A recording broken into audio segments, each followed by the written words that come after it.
Welcome to the Masculine Wilderness Podcast. I'm your host, Tom Perez, the CEO and founder of Epik Project, a nonprofit organization that's nurturing a generation of men who won't buy sex. Today, we have an in-house guest, my friend, Justin Euteneier. He's been a part of Epik for almost a decade now, and he is the heart and soul of our Cyber Patrol program.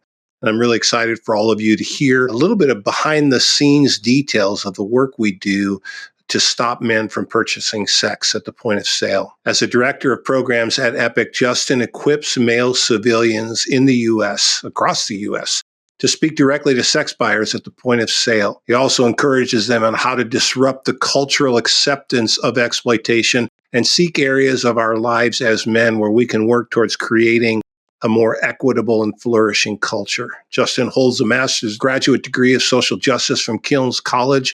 He's presented at the MIT Counter-Human Trafficking Workshop and has more than 10 years of experience in the anti-human trafficking movement. At Epik Project, he has designed and built an innovative buyer engagement platform that's led to over 200,000 purchase attempts disrupted from more than 100,000 active sex buyers in the U.S. And he's done this by leading an all-volunteer male team of men across the country. In today's episode, Justin and I talk about how we came to this work at Epik, how it's impacted us as men. It's a conversation also between two male activists, two husbands, dads, men who care deeply about equality and about giving what we can to make this world a better place. And also give you just a sneak peek under the hood of Epik and how we've evolved over the years. And you're going to enjoy the conversation. You're going to love getting to know Justin and his heart for this work. Please remember that this is a conversation that touches on sexual violence. And while it's never our goal to sensationalize the trauma of this topic, we strive to speak truthfully about the damage that's being done. Thanks for joining us today as we explore more of the masculine wilderness. On today's episode, we'd like to give a shout out to our partner organization, the Net Fort Worth. Located in Texas, the Net is fighting for a world where girls are not for sale. They have many opportunities to get involved, especially if you're in Texas, so visit their website at thenetfw.com to learn about their programs Purchased, Maze, and The Worthy Co. Purchase provides a trauma-informed community of support for survivors of trafficking. MAZE stands for Men Against Sexual Exploitation, and they disrupt sex trafficking at the source. And The Worthy Co. is Net's social enterprise that supports survivors of trafficking through hands-on job training. Be sure and visit their website today to learn more. Hello, everyone. I am very excited to have this conversation today with a man who has been integral in our growth and development at Epik for nearly a decade. Justin Euteneier is our director of programs and a resident sage. Dare I say it? Maybe I daren't. I don't know. Is that a word? Part of what we want to do today is let everyone into some of the backstory of Epik and both why and how we got to the place that we're at right now and things that we've learned. And so, but before we get there, Justin, tell us a little bit about yourself and tell us something about yourself that others find intriguing that has absolutely nothing to do with this work. Well, I'm in Portland, Oregon, married, got 3 kids. I'm PADI certified scuba diver. And the very first scuba dive that I went on once I received my certification was a night dive in Mexico. To this day, I have not experienced anything so terrifying as jumping into black water and going 40 feet deep and looking behind me and seeing nothing but the blackness and expecting the mouth of Jaws to just come out and take me down. Tell us a little bit about how our paths intersected. Like how did you and I cross paths initially? What feels like 100 years ago, but was probably maybe about 15 years ago, you came to this little church that I was going to where we loved to have out loud process conversations rather than monologue sermons. You were invited to come and speak about trafficking, and you did you did this great thing where you said, I don't mean to be disrespectful to the women here, but I just want to talk to the guys for a second. I thought, oh no, how's this going to go? And then you talked about trafficking being a reality right here in Portland. You'd recently learned about this, and that you wanted to activate a community of men to be the equivalent of the underground church that saved, not just saved, but that provided a safe haven community for people being persecuted during World War II. And I was like, whoa, what? Okay, I need to know more. What's going on here? And it was such a captivating way to present an issue to people. You know, a lot of people just like, here's my slides of the horrifying statistics. Doesn't that move you? We should do something. It was so different than that. I just approached you afterwards and said, I wanted to know more. What kind of stuff are you doing? And I kind of kept tagging along. You kept showing up at almost everything we did during those days. How did that experience shape and maybe talk about what this looked like? Like, what was your perception of the issue early on in your journey? Like, how did you see it when you started, when you heard that, me talking and subsequent conversations? What was the picture then in your mind about this issue? The picture then it was like the first transition from what we thought to what was real. The picture back then was billboards of people being of young girls being sex trafficked that all had Asian looks, like they were Southeast Asian girls being trafficked in Cambodia and Thailand and all of these places. The way the problem looked when you started talking to us about it was it's happening here in Portland. And you had some numbers of the number of girls that were being forced to walk the streets here in Portland. And so the way it looked back then was this picture of an overseas problem that's too big to handle to now it's right in my community. And it was a problem of like visceral, it's cold here in the winter in Portland. And so it's just this visceral problem of like girls in bikinis out on the street in February being forced to go out there and having almost nothing to eat. As a man then, what was your response like initially? Like, how did you feel about what you were learning? I was pissed and disgusted. That is at least in my experience, a nearly universal masculine response to sexual exploitation. That was then, this is now. So, 10 years in, more or less, like for you, can you talk about how you see it differently now and maybe why the change? I think I'd actually have to answer those a little bit in reverse. I see it wildly different. Why I see it differently is because of over 10 years of doing the work and wanting to be effective and continuing to ask what will actually work to stop the problem that got us so disgusted and so angry in the beginning. In fact, I'll probably go back and forth between these two questions. Which is my way. Sage-like. Well, I was thinking more Mandalorian, but I don't have a jetpack. This is the way. Yeah. The problem now is like it's still overwhelmingly young girls being sexually exploited more often than not, being forced to sell sex against their will. But the landscape is so much more nuanced than how we originally thought of it. First of all, it's happening so much more online than in the streets, right? We used to hold up, back in the day, we used to hold this up and say, this is the brothel of the 21st century. That's one important change. Another important change is realizing that the people who are being exploited are vulnerable. And who's most vulnerable in our population?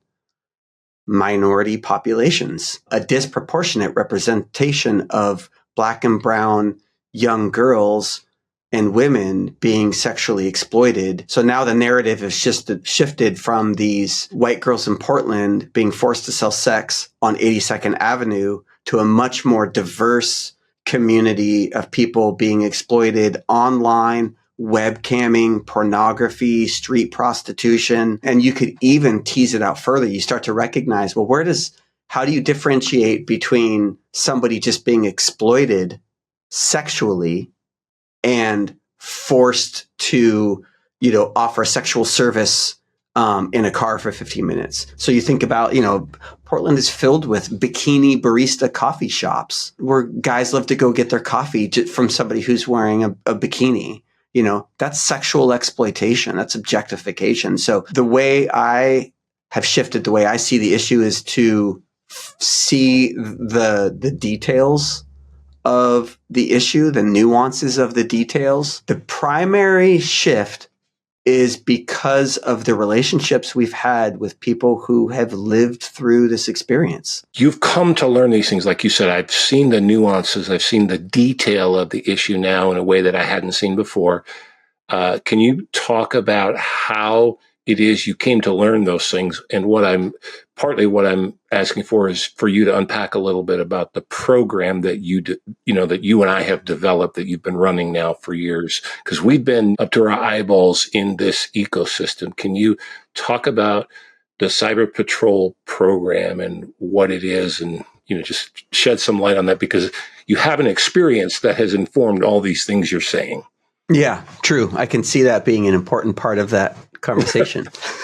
Yes. When you first came to us, like the really brief story arc is that when you first came to the men in Oregon and Washington, and you were inviting them to do something, there was nothing for us to do except read books or go to meetings and watch videos and go to conferences. And so that's what we were doing. We were filling all of our awareness. And eventually when we hit the, I've got to do something, or I'm gonna go down 82nd Avenue with a baseball bat and start smashing windshields, to where we had got something to do, we asked law enforcement to train us. They were willing to do so. And we figured out how the online marketplace was working. And so we created Cyber Patrols. And the whole idea was we'll post a decoy ad on a known prostitution website. At that particular time, it was Backpage. And this was October of 2013. And there was a group of 10 of us, and we posted decoy ads. We had flip phones and yellow legal pads.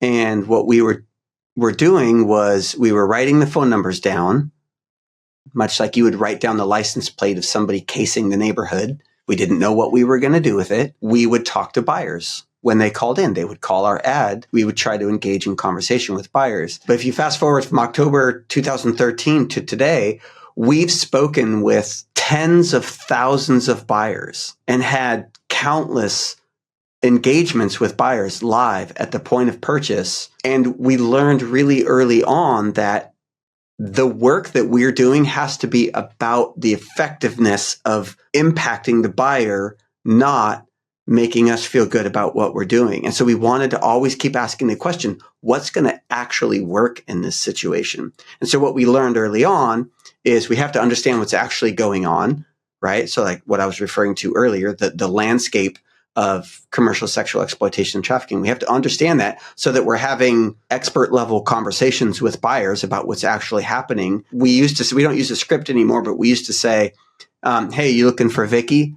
Yeah.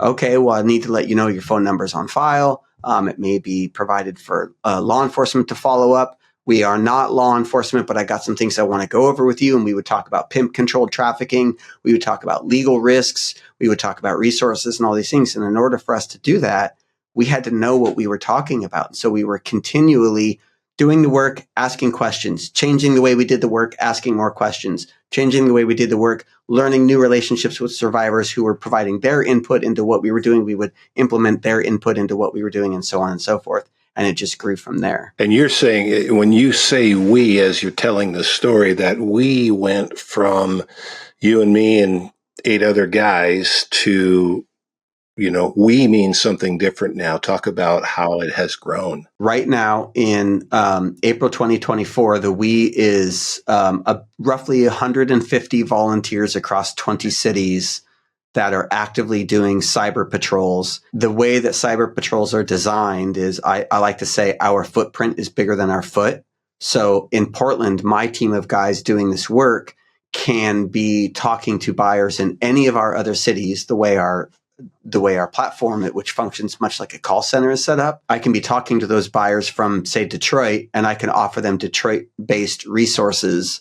And the buyer doesn't know that I'm not in Detroit, because they often will say, well, who are you guys? And our response is just, we're just men in your community who care both about you and about these girls that you're trying to purchase. And so the we is pretty broad now. We're actually international. We have a team up in Canada doing this work now up in Edmonton. But I would say it's so much broader than just the guys that are doing cyber patrols. I'd say we have Yeah. So I want to go there. I mean, we've been, and you more so than me at this point, but in this ecosystem, what have you learned about the men that are part of this, exploitative ecosystem? Things like how they view masculinity. What are the things that motivate their action, that drive the demand that creates sex trafficking? Like, what have you learned from being, literally now face to face with actual sex buyers? What has that taught you? First and foremost, that's taught me that they're not a whole lot different than me. And it is critical for any man who cares about this work to understand that sex buyers are not some gone off the cliff, deep end of the pool, something unique about them. And I'm not saying that is just my own personal experience. That is backed by research. It's also backed by, and I don't know if we can provide that in the show notes, if we even have such a thing, but that's backed by research. It's backed by a decade of talking directly to sex buyers, and it's backed by a decade of leading other men who are trying to come to do this work, who have come to that same conclusion themselves. These guys are just like me. I teach at the John School, and when I look out and see all the faces of the guys that have recently been arrested for buying sex, there's nothing unique about them. They look just like us. Yeah, you see the same faces standing on the sideline at a soccer game on Saturday mornings. Yeah, exactly. So I'd say that's probably the first thing that I've learned about them.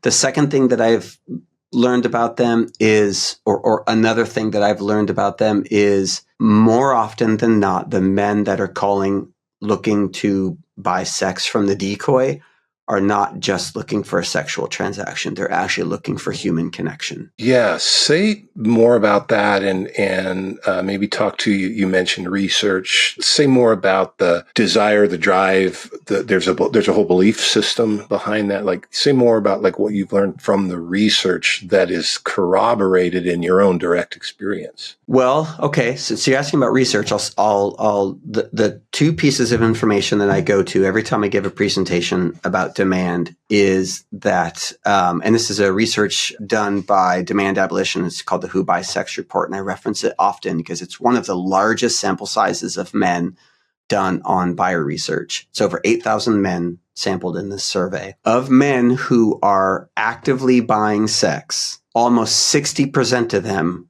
somewhat or strongly agree with the statement, "I want to stop buying sex." So 60% of active buyers are aligned with the statement, "I want to stop buying sex." And they also, thankfully, ask the question of men who no longer buy sex, why did they stop? And the number one reason that the guys who stopped buying sex gave was it was no longer consistent with their morals. And at the bottom of that list was fear of being arrested. You could probably make an argument that maybe their lack of fear of being arrested is because so few men are arrested for buying sex. And if that were a higher percentage, that might be higher up on the list of why they stopped buying sex. The point still remains that the number one reason that they gave was that it doesn't line up with their morals. Yeah. And so we have a desire to stop, and the reason is something that we can have influence over, right? Because I can't arrest guys. If that was at the top of the list, how am I going to be helpful? I'm not a cop. Right. I can't go out, arrest guys or give them a fear that they're going to be arrested. But if their number one reason is it doesn't line up with their morals, they've got an internal conflict, that's something that I can help with. And so when we have had tens of thousands of conversations with these guys, they're more often than not looking for the GFE, the girlfriend experience. Yes, we definitely get the buyers who talk about how much for a 15-minute car date, and they're purely transactional.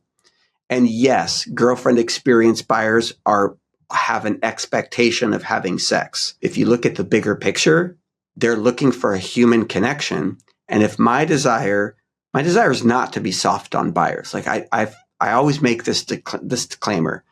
I have zero problem with buyers going to jail and facing the consequences of their actions, losing their job, the disruption of the relationships that they're in, if that's something that becomes known. But if I actually want to take this guy out of the sex buying pool, I want to get at what he's actually trying to get in the first place, which is human connection. Yeah. So I feel like I'm monologuing, so I'll stop there. No. This is great, but it's also very for a guy for anybody really who's not in the weeds on this subject, like you have been, and our guys. This sounds really counterintuitive because we're conditioned, especially as men in our culture, to kind of have a really binary view on matters of, like this, of justice and the evil of injustice. So there are good guys, there are bad guys. I guess my question is, who is the bad guy in this scenario? And is that even, the right question to ask or the right place to start? But I know the impulse, this was my experience. I know it was yours as well. Like when you first hear about it, it's the baseball bat thing, but who is the bad guy? Ultimately, no, it's not the right question to ask, but I really understand the question. It's maybe the right place to start, right? Because you don't expect somebody to start with what you've learned after doing something for a long time. So it's it's an okay place to start. How do we fix this? Who's the bad guy? What needs to happen? Who needs to go to jail, or who needs to be stopped? But ultimately, it's not the right question because having a bad guy is simply not effective. My North Star is I want to actually be effective in changing the reality of people being bought and sold for sex against their will. So I want to be effective with that. The bad guy was always, the pimp and the sex buyer. We joke all the time about guys showing up to our trainings, carry around a baseball bat with pimp and sex buyer written on him. And I never take the bat away. I always just tell them, you've got to check the bat at the door, because that's not what we're doing here, because it's not effective. Not because we don't want to, but it's not effective. And I've heard from law enforcement multiple times that we cannot arrest our way out of the problem of trafficking. It's a cultural problem. It's a problem of male entitlement to purchased consent, although that term itself is even very complicated and nuanced. Male entitlement to women's bodies. That's how we fix the problem. So the right question is, what is going on within our communities that makes sex buying either so prolific or so tolerated? And another question is, why do men who are looking for human connection go to sex buying to get it? Well, can't we just expose them? Can't we just, post their names and faces on a billboard or on a website? Can't we just shame the hell out of them and fix the problem that way? Sure. For how long do you want to fix the problem? If your motive is to feel good about yourself and to fix the problem momentarily and to drive the social negative output into somebody else's lane, sure, shame guys. Now they won't go buy sex anymore. They're going to feel immense shame. They're not going to have any human connection. And now they are fill in the blank, which is causing problem for somebody else down the road who's trying to figure out how to solve that problem. Whether it's drug abuse or alcoholism or workaholism or domestic violence or just rampant isolationists, right? So you drive men further into shame. That's a short-term tool that's going to cause more long-term harm in the end. And again, I understand the impulse. It's just not going to be effective at solving the real problem. I've heard you talk many times about how insulated, isolated, disconnected these communities of buyers are. And I can see from what you're saying that if our approach is shame-based, it's just going to drive them further underground and further towards those destructive dysfunctional communities that just reinforce this behavior over and over again. You know what's really interesting is that people doing work in drug addiction, they get that. They're addicted to drugs for some reason, both chemical and what was the reason that they started trying drugs in the first place? What drove them there? What do people doing these negative, harmful things actually need? They're long-term questions, though. They're long game. They take more time. They take more money. They take more patience. They take more of our hearts. It's not nearly as dramatic either, is it? But again, why are we doing what we're doing? Yeah. Why are we doing this? I have said on multiple occasions, I believe this as sure as I'm standing here, but that the same culture that made sex buyers made me to one degree or another. And I have a list of reasons why I say that.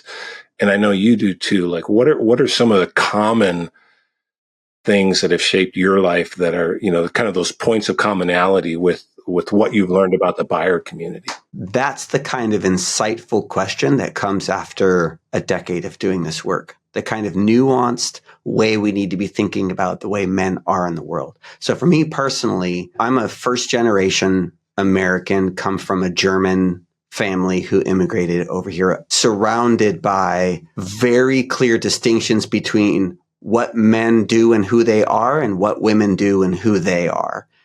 And it was very classic American role distinction of traditional 1950s kind of American gender roles. Gender roles. Thank you. So part of that was like, it was not only tolerated, but it was joked about and celebrated and encouraged to objectify women, both sexually and like their role.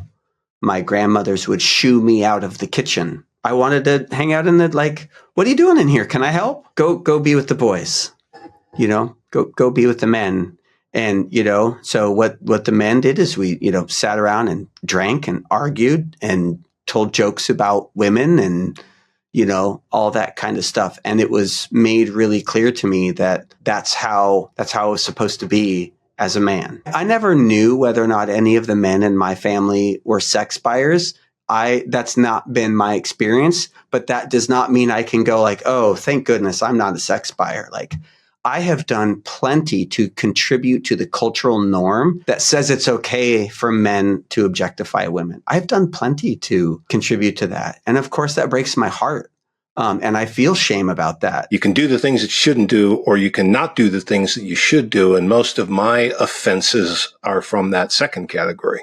There are things I should have done and I didn't, things I should have said and I didn't. It's very, very, very similar. I'm kind of going back a little bit to the shame question, the baseball bat, all of that. Are there stories that stand out to you that I'll say prove, but at least suggest to you that the way we're aiming this thing, the way we're trying to engage this work with men is actually, is really hopeful? Are there particular stories either that you've had in conversations with buyers or, other stories that our volunteers have had that say, approaching it this way actually, to your point earlier, actually might make a difference? Are there stories that stand out that come to mind? Knowing my propensity for long-windedness, I'll actually see if I can tell three, because there are actually three different types. One is about what happens when you look past a buyer's behavior and you invite him into healthy community. Another one is what can happen when men get past the idea of how we're supposed to be productive and instead invest in community. Another one is just a question that I ask buyers. So I'll start with the question that I like to ask buyers, which is when we're texting back and forth, I'll say so is it working? Okay. Yeah. I was going to say, is what working? Exactly. I don't define it because I want to see where he goes with it. So one of my favorite responses is when they'll say, well, yeah, I mean, it works technically, I went, we did the thing, I paid the money, I left, but it didn't work. It didn't really give me what I want. I'd love deeper connection. I'd love to be in a committed relationship with somebody. That doesn't sound very villainous for a guy to say that, does it? And here's where we have to be really careful, because I can see somebody listening to be like, who gives a shit whether or not it sounds villainous or not? This guy, do you realize what he just did to that person? Yeah. Oh, he feels sad. Boo hoo. That is a role that we as guys who are male allies in this can take on. We can hold the tension between that's true, the outrage and disgust towards this man, and the thought that there should be zero consideration given to this hurtful, traumatic man.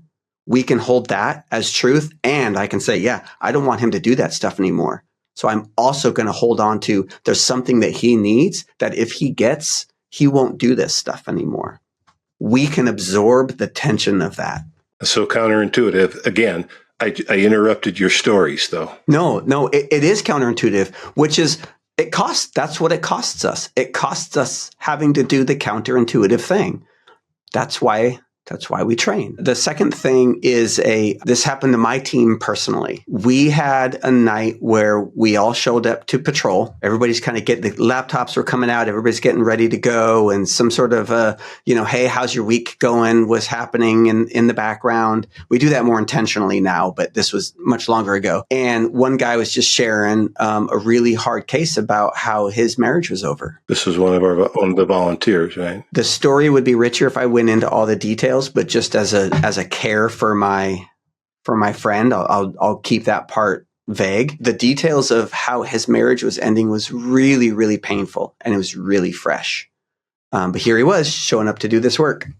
And one of the guys on our team at that time said, the exact same thing happened to me 7 years ago. Sometimes you have kind of a like, oh yeah, that happened to me too, man. Oh, okay, you kind of get me, and then you kind of move on. The banter that happened right after the revelation that same thing, my marriage ended in the exact same way 7 years ago, became this connection. And you could tell that the guy who was going through it freshly was really needed. And so instead of saying like, can we grab coffee next week or whatever? We all shut our laptops down. We did not patrol. We did not talk to buyers that night. We all huddled around this guy and just gave him what he needed. He just needed to process. He needed to connect. He needed to know that he wasn't alone. What he did not need that night was to talk to sex buyers. What our community of men needed that night was to know that we can invest in each other and not just try to tell sex buyers what not to do. What's so brilliant and beautiful about that is what they gave to each other is what we are trying to give to men more broadly, right? I mean, that's exactly what you're trying to do with sex buyers. And that's why, you and I have said this everywhere for a long time. That's why this is our work to do. But it's so beautiful to hear that. I had not heard that. I don't think I'd heard that story from you until just now. But it's like the very thing you are offering to men who are buying sex is still the same thing that we all need as men who aren't and who don't and who won't. It's that connection and community, that sense that I belong here. That is just that is so profound. One of the things that I love about that story, when guys are showing up to get the work done, it's kind of tapping into that my masculine identity says I am measured by my output. I'm measured by the number of buyers that I disrupted tonight. That's how I'm going to measure my success. We set aside our masculine identity, our traditional sort of given masculine identity in order to do a kind, loving, generative thing to somebody. And this was years ago. This was long before we were programmatically trying to infuse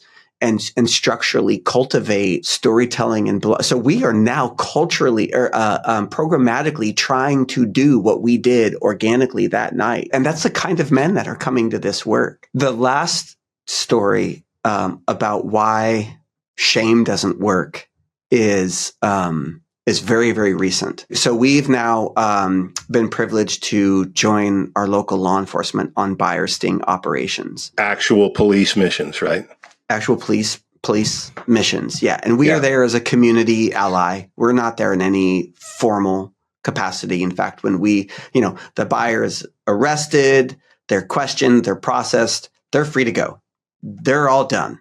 They can walk out the door of the hotel or wherever the mission is at. We are also there on site, and they say, hey, there's a community of guys here who are experienced talking to men in your situation, and they're available to kind of talk you through, whatever you might want to talk about. And the cops will bring them over and they leave. There's no cop standing there, like giving them the sense that they have to stay. They are free to go. Right. They got their papers. They're all done. So it's not like an official part of the operation. We thought this would never work. Like, these guys are going to bolt the second that they're told you're free to go. Phew.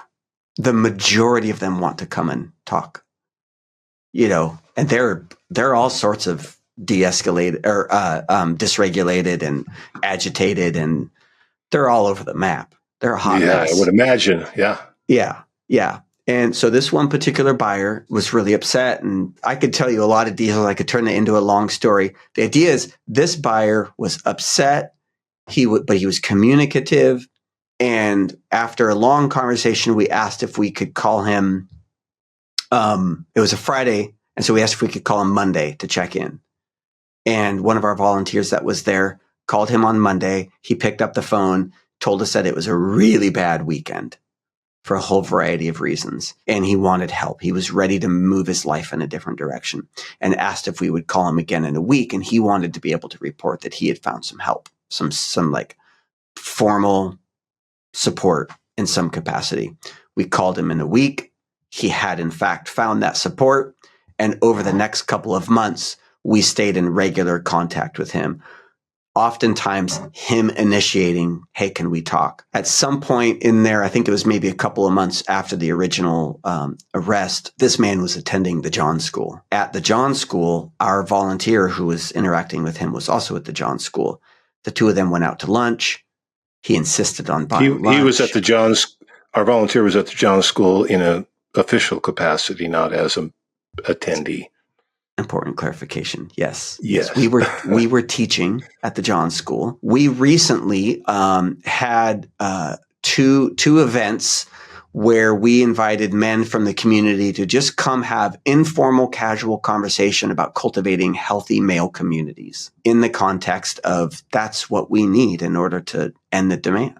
It was the same thing, but we had it on 2 different days, and he came to both. I will say courageous to come to a community of men who did not know him and continued to be courageous in terms of how he expressed what it was that he needed. He didn't come posturing. He came very humbly looking for healthy community of men. Yeah, and he was under no compulsion to show up. This wasn't like a court-ordered thing. None of that would have happened if our interactions with him, like moments after he had been arrested, were filled with like, hey, douchebag, what are you doing? Why don't you suck it up and quit hurting people? It's hard. It's not like this is fun or easy. It's the hard work of journeying with people. I mean, I would love to be having this as a live conversation with somebody who is a drug addiction therapist. Or we hear this from our survivor advocate friends all the time. They have to hold the tension of going out to eat or to a coffee with somebody who's actively being exploited in their life. They would love to just say, like, will you please just come home with me and let me take care of you and get you out of the life and feed you and let you have a warm shower and like keep you safe? They would love to do that. They know they can't. They can't. They would love to do this. So they have to hold the tension of knowing that I've had this interaction with you and now you're going to go back out to your trafficker. It requires a lot of capacity to see past what is right in front of us. And shame is that tool that's like, I'm going to go rescue them. It's no different. Like, I'm going to go fix the problem right now. And it just doesn't work that way. Problem solved. Yeah. Problem solved. Look at my numbers. Can we have more funding, please? I love the fact that your story is an everyman story in a lot of ways, because I've had the privilege of watching it, pretty up close and personal over a long time. And you're a big part of that story. But yeah, I mean, I think we're a big part of each other's story, but you showed up paying attention. You were angry. Your heart was captivated by the injustice. You responded like it seems like every man responds initially. Like, we want to make it stop. That impulse is, I've come to realize that impulse to intervene, to take drastic measures, like that's not a bad thing. It's, it's a heroic impulse that is not inherently bad. It's what we do with it. And so I've watched you channel that energy, sometimes into dead ends, but most of the time into what you've just kind of unpacked for us in terms of how you yourself have approached the issue, how you've trained other men to approach the issue. And I want to be clear too. It's, you mentioned there's about 150 guys. Those are currently active guys, but you've trained hundreds in this way of approaching it. And so you put down the baseball bat. You've let go of the shame in favor of doing the thing that actually works. And like, I love that story of our own volunteer who, we gave him the thing that we were giving. I'm repeating myself, I know, but like this narrative arc, this story of yours is an everyman story. And I want men that listen to this to realize that, like, you don't have to be an action hero to make a difference in this work. You're not, I'm not, and none of our guys are, right? And we don't have badge carrying police officers or special forces guys. This is the work for every man to do. There's one other element that I want to call out that I've watched you do very intuitively from the beginning. You're one of the most collaborative people I know, and I'm curious for you to talk about how that has played into the work. Like you never show up going, okay, I'm here to fix the problem. I'll take care of it. I'm in charge here. Like you don't show up that way. It's part of who I am. It's part of how I want to show up in the world as a collaborative inviter type of person. I actually, when I have to improve something programmatically, me alone in a room with music playing and like, all right, no distractions. I'm so ineffective. If I'm in a loud room with lots of people and we're bouncing ideas off of each other, I'm so much more effective. My brain just goes into high gear. So part of it is like how I'm wired. You've modeled this so well, Tom, from the very, very beginning, building a community of people and building partnerships across so many like lanes. So to some extent, watching you do it gave me some permission to spread those wings a little bit. But there, again, coming back to the being effective part, there's just no way that we're going to be effective doing this as lone soldiers. Just like there's no way we're going to be effective going in and extracting people who are being trafficked and rescuing. You need to hear over and over and over that rescuing doesn't work. You've got to cultivate relationships. And to do that, you need a community of people, even if it's just you and the person you're trying to help. That's a collaborative endeavor. You need that person's input, their trust, their skepticism, their fear, their resiliency. Like all those things need to be present. And so that's not the part that's personal to me. I am no different in the sex buyer in that I need connection with my community. And the people that are doing this work are deeply caring humans that have the capacity to stand in some of the hardest stuff and yet have vision for hope of a world where people are not exploited. Those are some powerful ass people, and I love being around them. And when we share our hope, when we share our passion, when we share the awful days, when we share our data, when we share what we are communicating to the people who are being harmed, is we care enough about you to get over our damn selves and do the hard work because we're trying to be effective on your behalf. None of our partners would be at all surprised to hear you say what you've just said. Can you, we didn't talk about this ahead of time, but it's related, obviously. Take 1 minute and brag by name on a partner. So I'm talking not just a volunteer, but will you brag by name on a partner and tell us who they are and why they're so awesome? The Net, Fort Worth, Ty Bowden, and Melissa Ice. Don't count the times that I won't be able to talk because I have such a deeply hearted love for these humans, and that organization. So in 2015, Demand Abolition, which, by the way, like, Google Demand Abolition and there's collaboration. Like, Ziva Cranmer, can I have 2 minutes? No, you got one.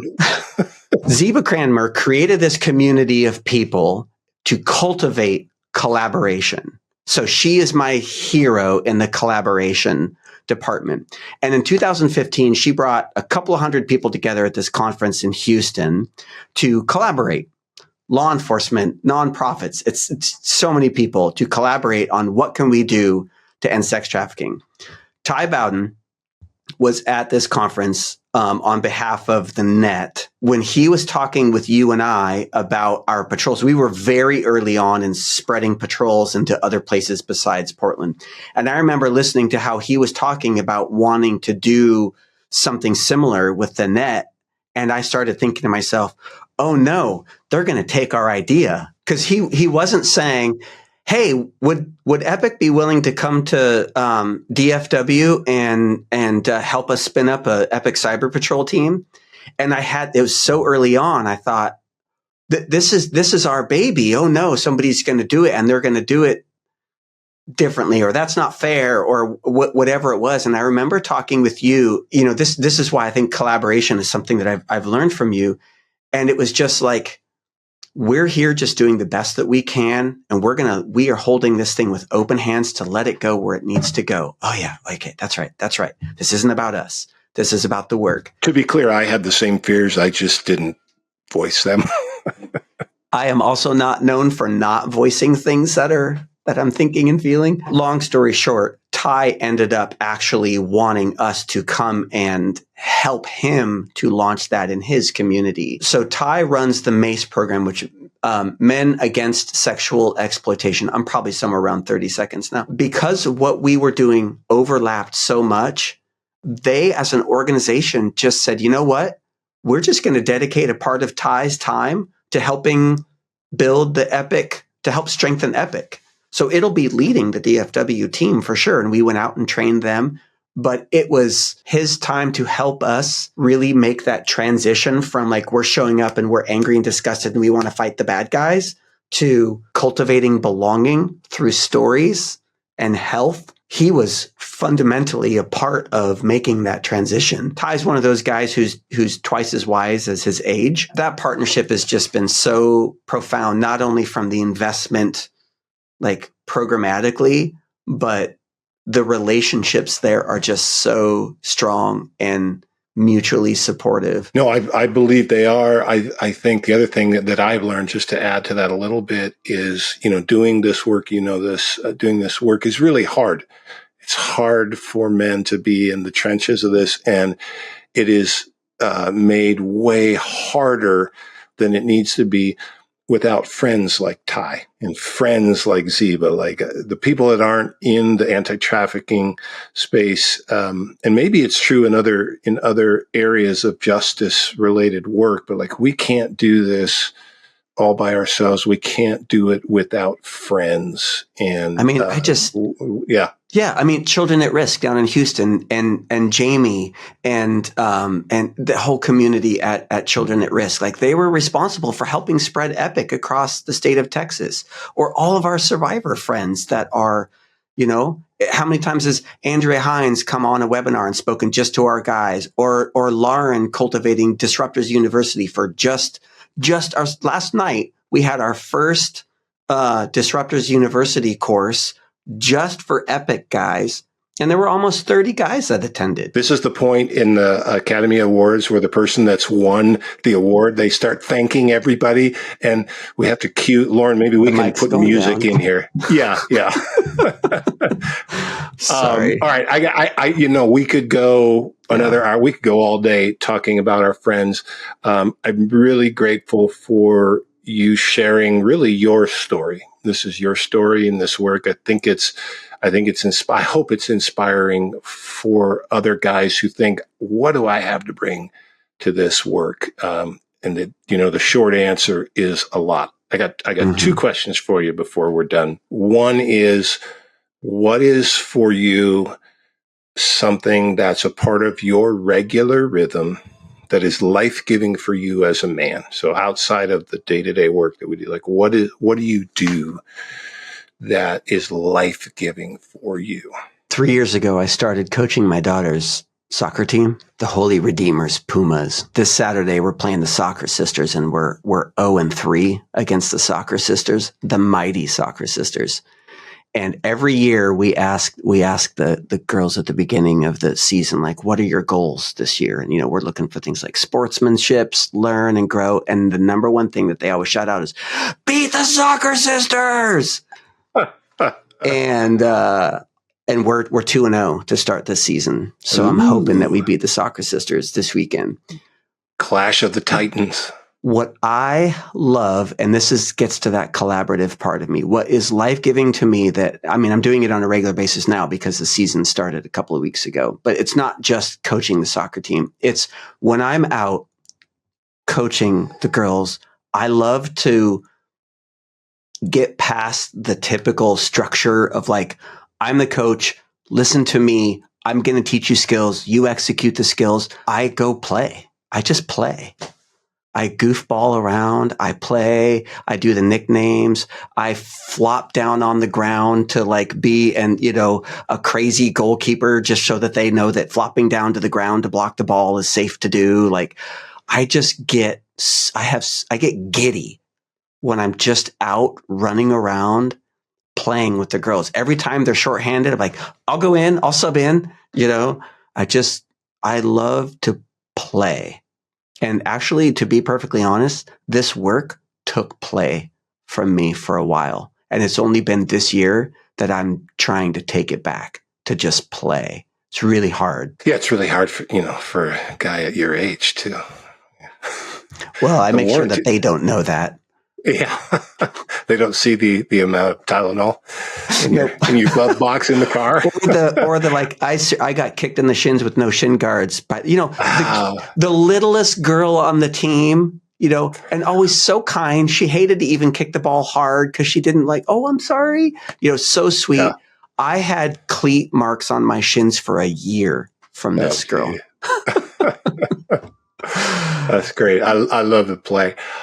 So last question for you. And it's not on the notes. Describe the world that you want to see for your son and his peers.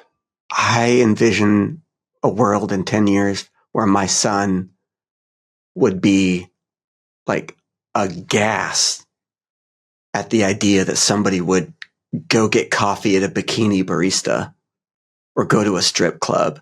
That they'd just be like, what? That would be so outside of their norm and not just like the obvious kind of next iteration of what they've already been doing, but it would just be so far what men do.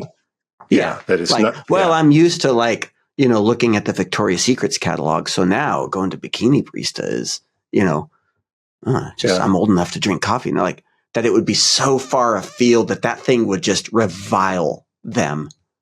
And what would replace that, like, sort of like, kind of elbowing thing that guys will do with each other around, the snickering of thing with that kind of elbowing would be is replaced with a kind of communityness amongst young men where it's really natural for them to say things like, man, I was scared to do that. But that doesn't make them be like, oh, what's wrong with you? Why were you scared? And they start using all these feminine narratives. But that being able to just vocalize what's already true is just normal. So this other normal thing is no longer normal. That's weird. That's that thing that I'm going to go home and I'm telling my parent, like, I don't know if I don't want to tell my parent, but like, or I don't want to tell my friend, but, they were doing this and I feel really uncomfortable with that. Not do things that feel interesting to them, right? If you like riding a skateboard, ride a skateboard. If you like dirt biking, go dirt biking. They're not mutually exclusive. Does that make sense? Yep. I love that. I selfishly, I asked the question because my grandson's the same age as your son. And so those how do you answer that question?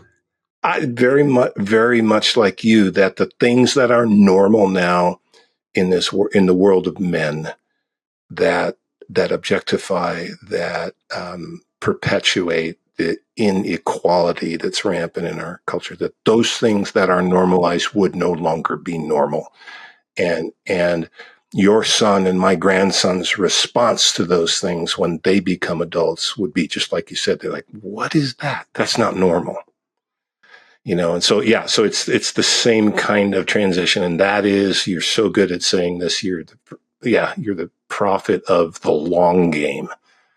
That's, this is a long game. So I'm looking at a list of all the other things that that I want to talk to you about, but I want to stop here.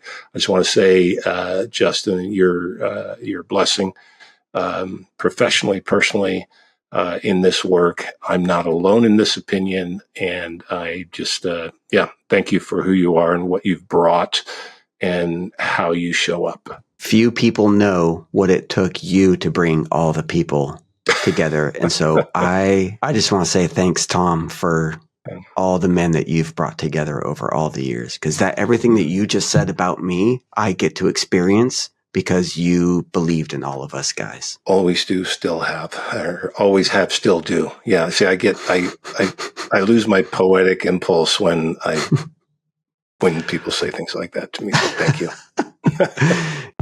Thank you for listening to the Masculine Wilderness Podcast with your host, Tom Perez. This podcast is a production of Epik Project, a nonprofit organization dedicated to disrupting the demand for commercial sexual exploitation and dismantling the forces that perpetuate it. I'm your producer, Lauren Trantham. Special shout out to our favorite logo designer, Michelle Boucher, as well as Wes Finley, who crafted and donated our amazing theme song. Interested in sponsoring an episode? Send us an email at podcast@epikproject.org. That's podcast@epikproject.org. As a nonprofit organization, your donations allow us not only to produce this podcast and change the conversation around sexual exploitation, but also to manage our many programs, such as buyer intervention, teen prevention, and community education. Your support also allows us to support survivors of exploitation and more. To learn more about our work and to donate, visit www.epikproject.org. Once again, that is www.epikproject.org. Most importantly, this podcast would be nothing without you, the listener. Thank you for tuning in, subscribing, and sharing this episode with your friends and loved ones. Thank you for your commitment to learning more about the issues that affect our most vulnerable populations. Thank you for navigating this masculine wilderness with us. See you next episode.